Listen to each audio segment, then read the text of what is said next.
Thank you, Mr. Speaker. It's my privilege to be recognized to address you here on the floor of the House of Representatives, and I've listened to the dialogue over the last 30 to 60 minutes, and I'm a little bit surprised that some of the advocates for the comprehensive immigration reform bill wouldn't simply look at the impact on a lot of their friends and neighbors.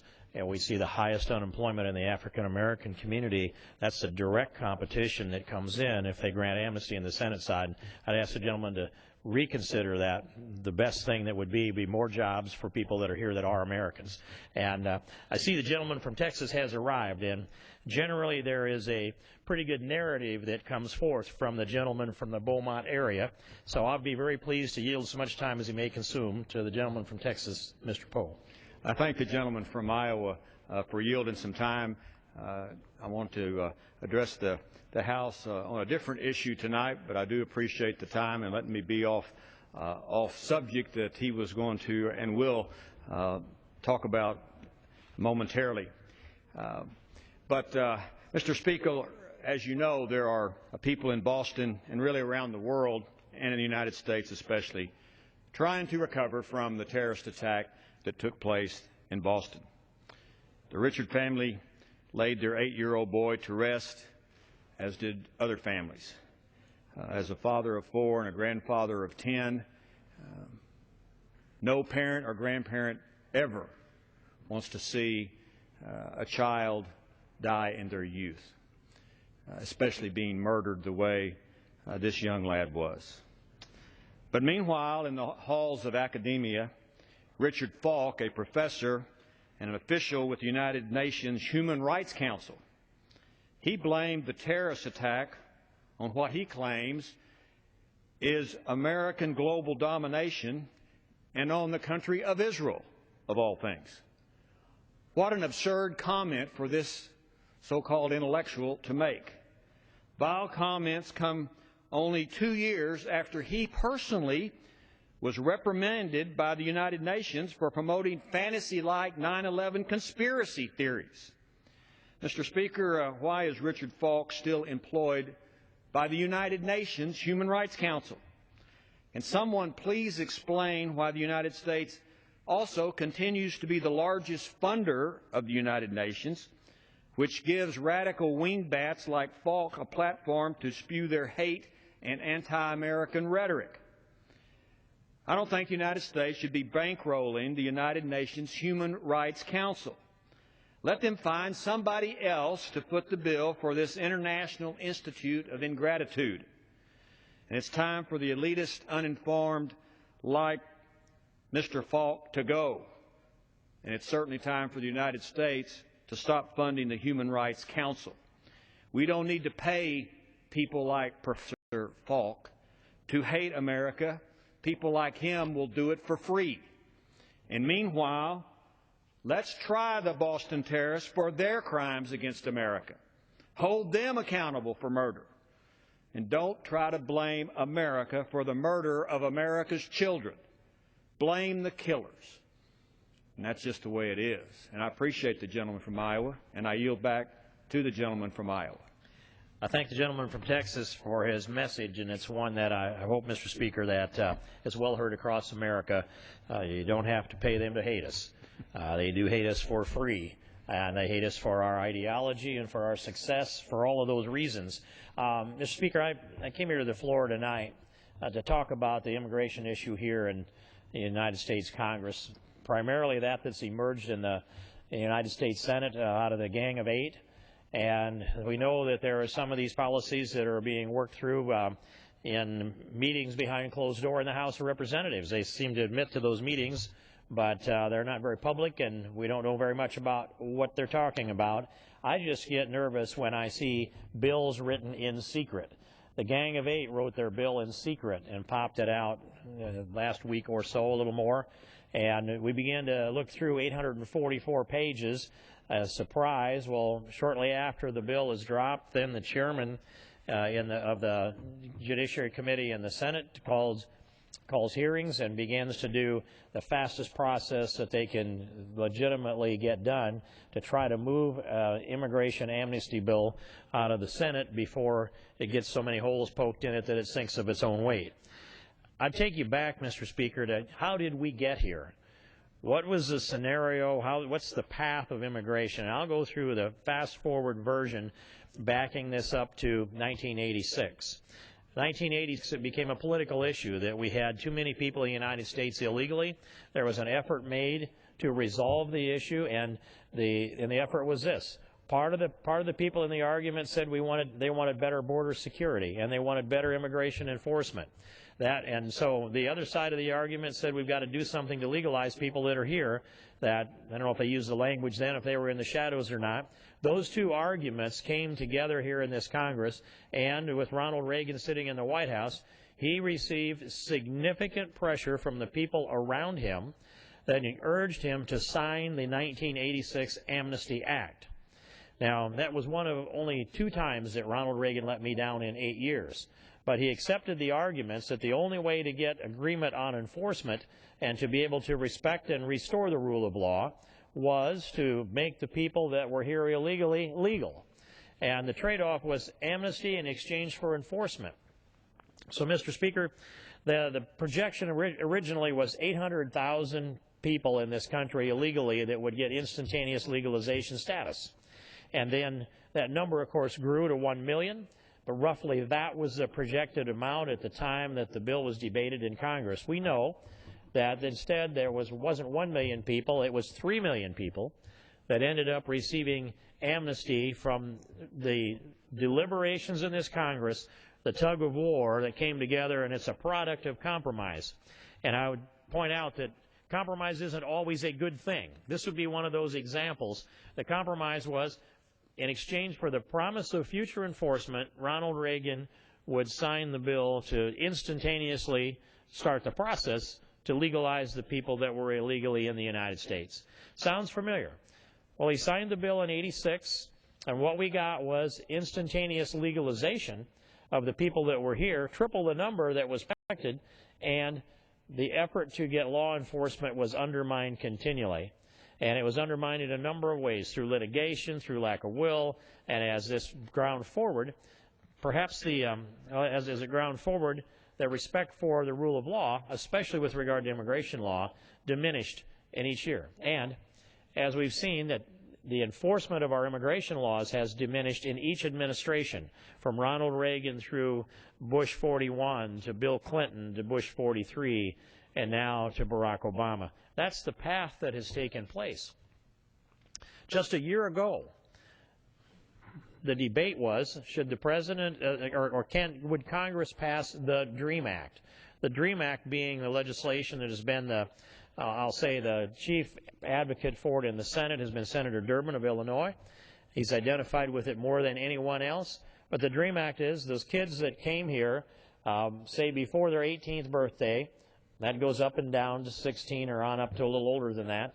Those that came here when they were relatively young, maybe due to no fault of their own, theoretically someone who was born 5 minutes before in a foreign country that was brought in by their parents as a little baby, would get a legal status and, by the way, in-state tuition discount so they could go to college, get legal status, and be able to work in the country. In other words, it was amnesty for those young people who were presumably came into this country not of their own will or perhaps not of their own knowledge that it was against the law to enter the United States illegally, or those that might have been brought into the country under a visa of one kind or another, overstayed their visa and didn't have a legal status anymore.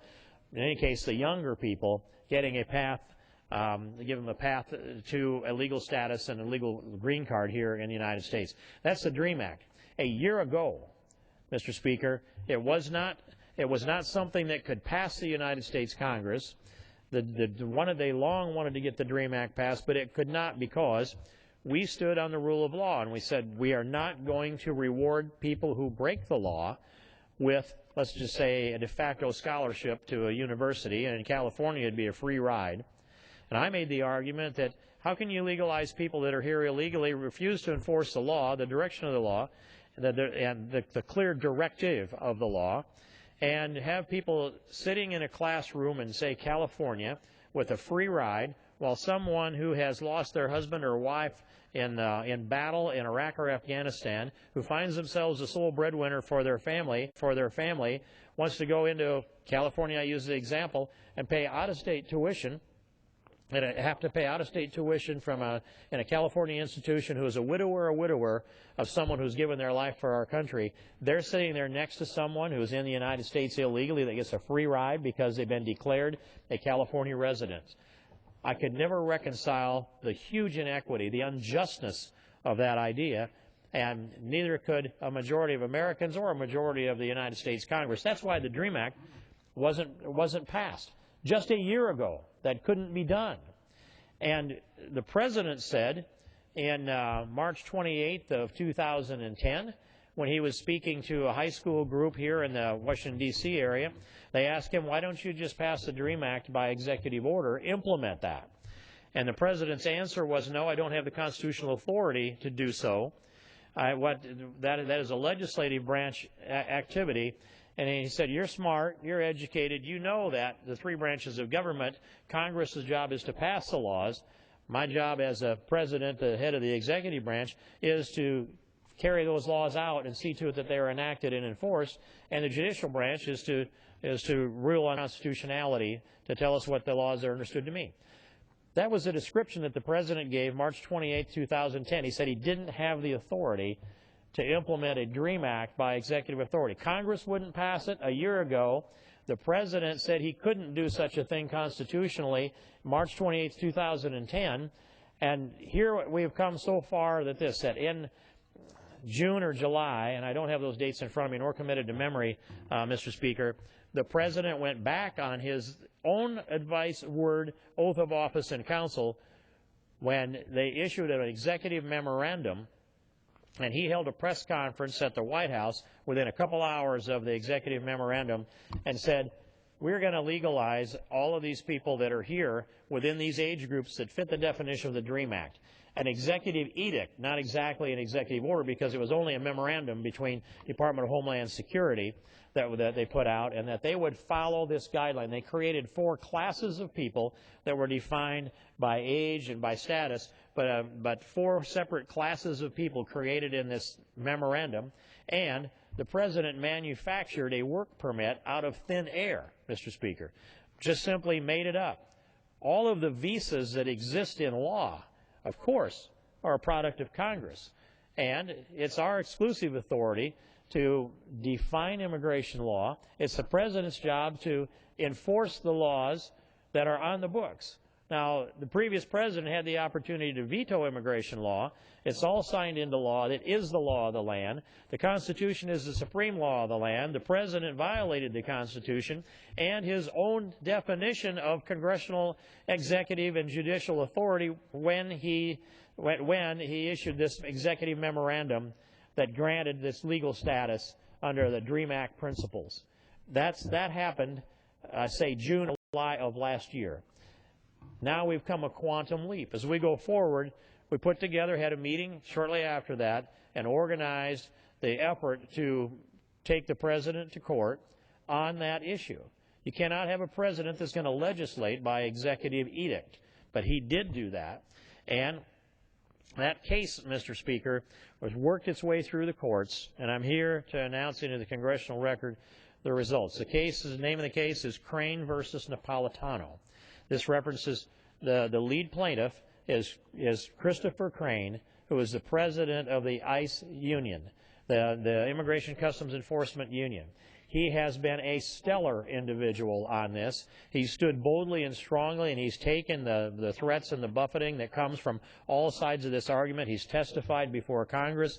He has stood at a press conference and asked to be recognized to ask questions of senators over on the Senate side, and he has been flawlessly walked his way down through this thing by standing for the rule of law and for the Constitution and his own oath to uphold the law, as we have taken that oath here in this Congress to uphold the Constitution.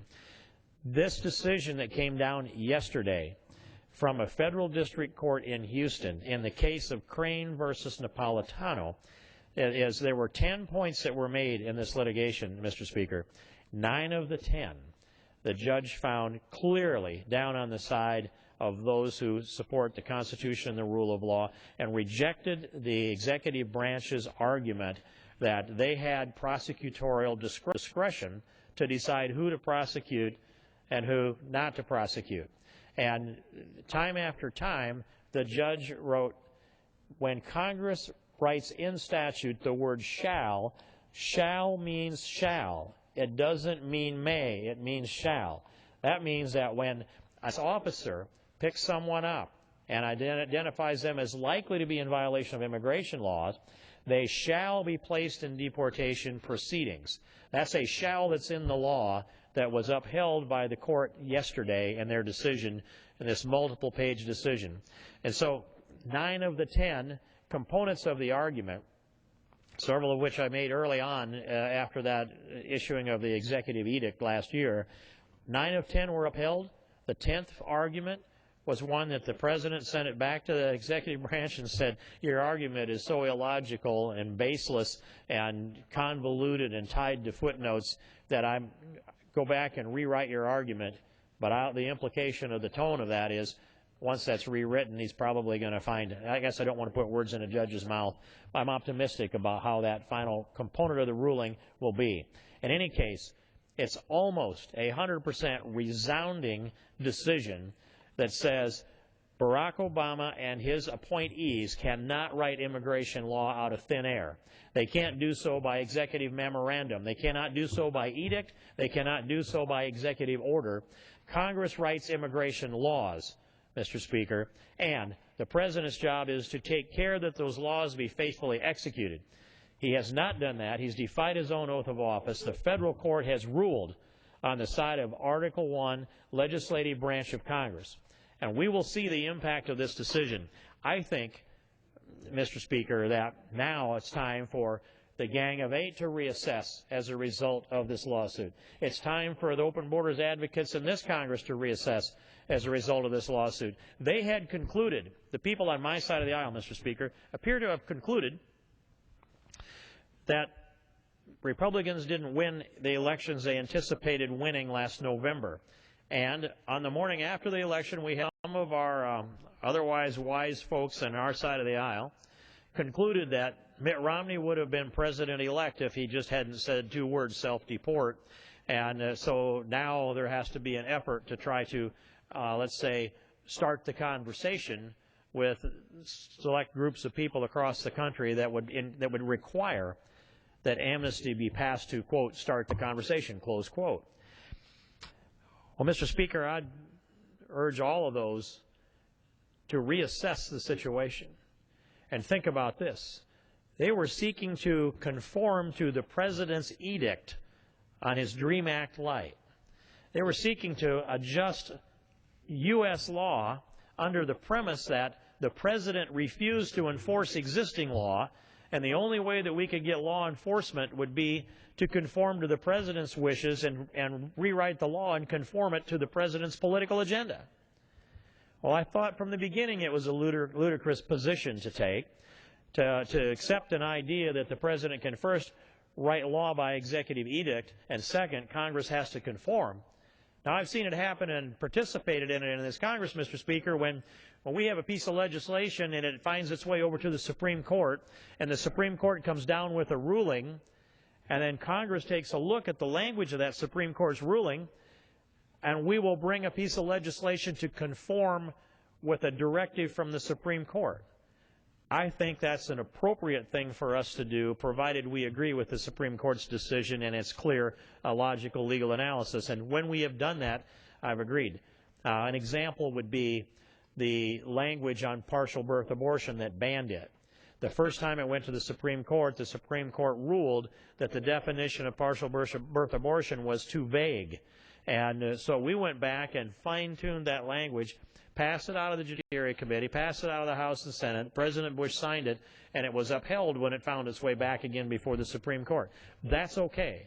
It's an appropriate and proper thing for this Congress to do, to conform our legislation to a Supreme Court decision when it's a proper one. But when the President defies the law and the policy established by the United States Congress and makes up his own as he goes along by executive edict and press conference.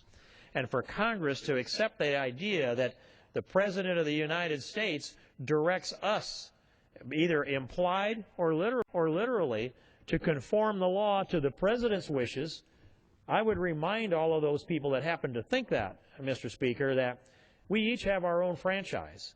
Our oath is to uphold the Constitution. It's not to conform to the President's whims or wishes, and it's to represent the best decisions for this country and to represent the people in the districts that we represent. And we owe them our best judgment and our best effort.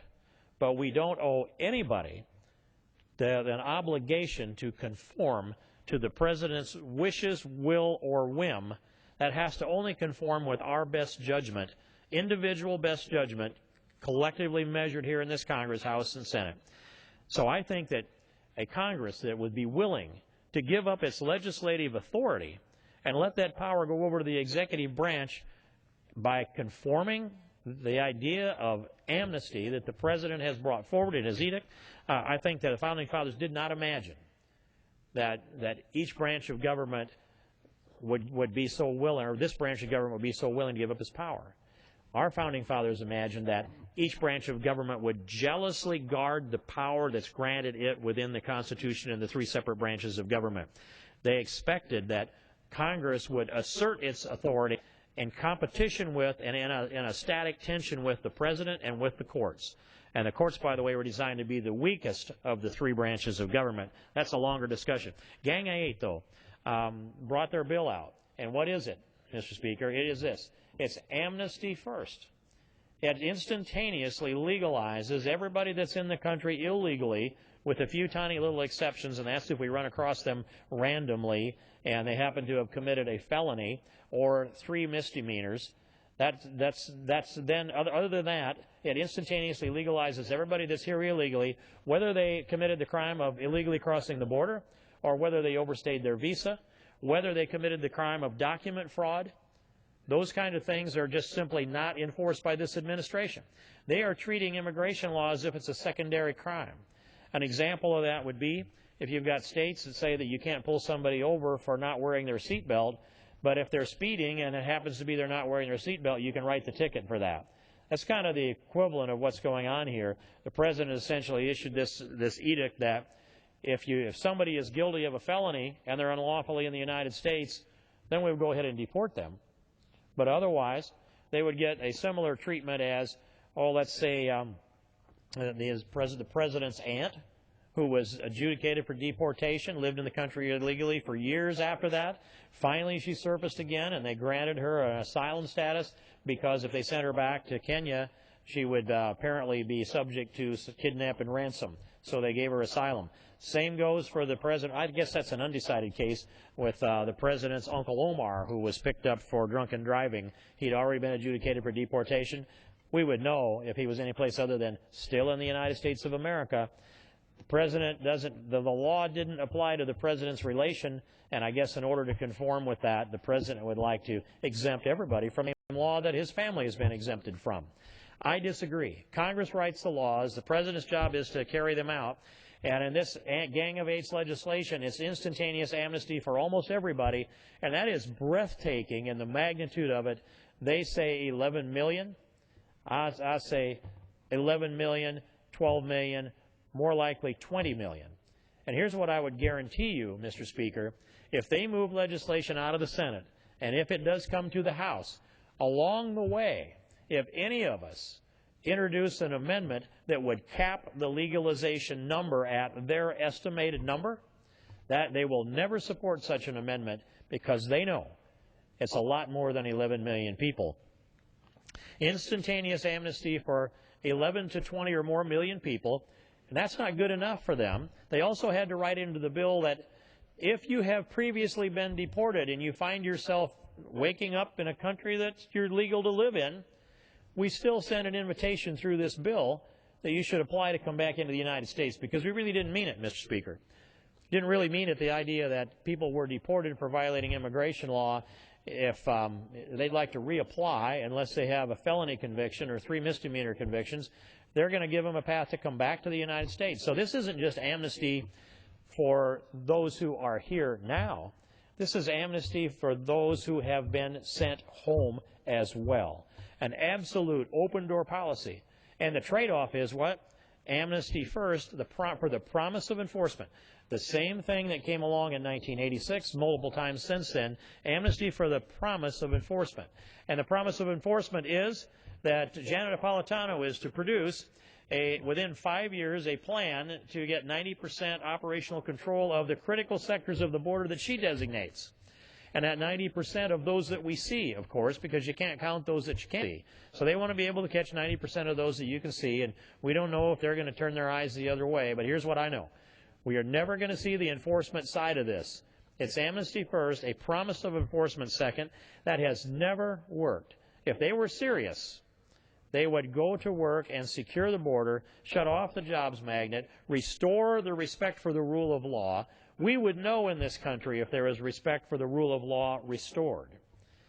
And at that point, I'm ready to sit down and talk. I'm ready to have that conversation.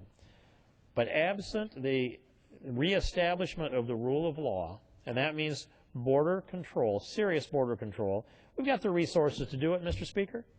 It's not that we don't have. We're spending over $6 million a mile on the southern border. You can build a 4-lane interstate across Iowa cornfields for $4 million a mile. You can buy the right-of-way, you can engineer it, design it, do the archaeological, environmental, you can grade it, you can put the drainage in, you can pave it, you can paint it, you can shoulder it, you can seed it, and you can put fences on it. All of that for $4 million a mile through Iowa cornfields. You cannot convince me that we couldn't take about a third of that $6 million a mile and in a few years build the finest, most sophisticated barrier along our southern border. And we can take some lessons from the Israelis, for example, that get a 99.9% efficiency rate in their border barrier. They do that because their lives depend on it. So do ours in a lot of ways, Mr. Speaker.